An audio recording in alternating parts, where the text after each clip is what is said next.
jobs for pipe fitters, healthcare workers, those who work in the steel factories and the cutting-edge labs as well.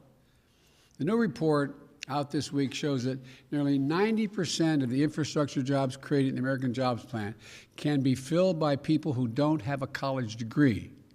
75% of those good-paying jobs don't need an associate's degree. It's a blue-collar blueprint for increasing the opportunity for people. This is an economic opportunity for those who have helped build the country and have been ignored or neglected for much too long by our government. It's a once-in-a-generation investment in our economic future, a chance to win the future, paid for by asking big corporations, many of which do not pay any taxes at all, just to begin to pay their fair share.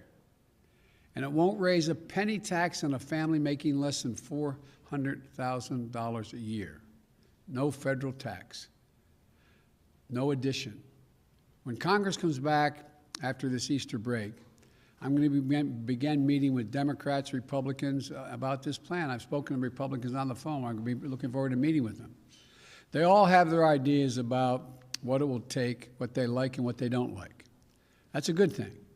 That's the American way. Debate is welcome. Compromise is inevitable. Changes in my plan are certain, but inaction is not an option. The American people have been promised action and infrastructure for decades. They've been promised that after our leaders would take our country and make it more competitive for decades. I've made my plan to address this long overdue need, and it's clear. Polls already show strong support for infrastructure investment from the American people, whether they're Democrats, Republicans, or Independents. Congress should debate my plan, change it, and offer alternatives if they think that's what they have to do. But Congress should act.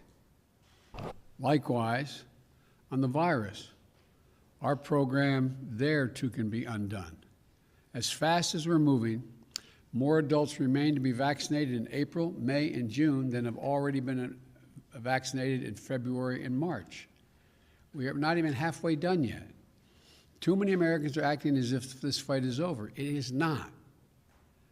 I've told people that if my administration did the hard work of getting shots to all Americans in the next few months, and if the American people continued to do their part, mask up, practice social distancing, we could have a more normal July 4th.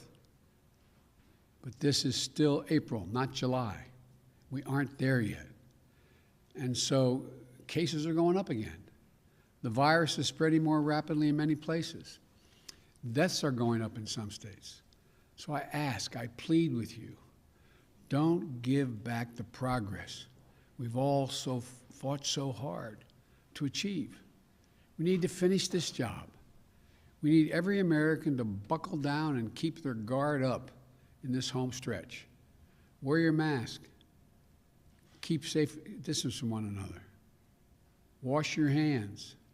Get vaccinated when it's your turn. That's how we're going to beat the virus. Cast off the weight of the pandemic that's holding our economy back.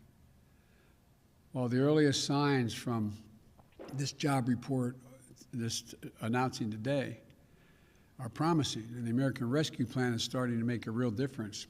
Today's report also reminds us how deep a hole we started in.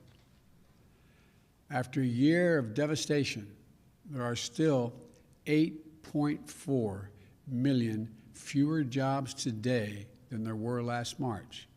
8.4 million. We created 900,000 again, but 8.4 million jobs fewer today than last March. So too many Americans have been unemployed for longer than 6 months. Too many women have been forced out of the workforce. Unemployment among people of color remains far too high. Yes, we've made progress by starting to build an economy from the bottom up and the middle out. And yes, the American Rescue Plan is laying the foundation for that economy.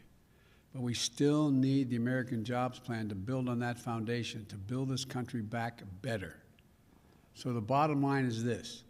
Today's report is good news. Today's report shows that the country can what it can do when we act together to fight a virus, to give working people the help they need. But we still have a long way to go. But I know that we're going to get there, and we're going to get there together.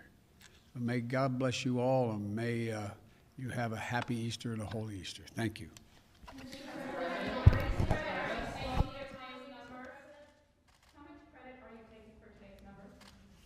I'm giving credit to the American people.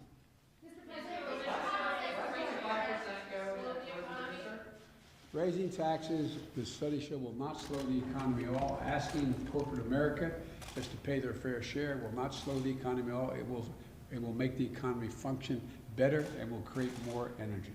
Mr. McConnell says he's going to fight your administration every step of the way. What is your reaction to that? If the Republicans argue that we don't need infrastructure, it need not, they've been talking about the need for it for years now. If the Republicans decide that we need it but they're not going to pay for it, it's just going to increase the deficit. If the Republicans say the next phase of my plan, we don't need to invest in VA hospitals and keep the sacred obligation we made to so many Americans. If the Republicans say the 400,000 homes and schools and daycare centers that have lead pipes delivering water to their doors, if they say we shouldn't be doing that, what do you think would happen if they found out all the lead pipes were up in the Capitol every time they turned on the water fountain? So I think, look, I think we're going to have I think the Republicans voters are going to have a lot to say about whether we get a lot of stuff. Mr. President, share more vaccines with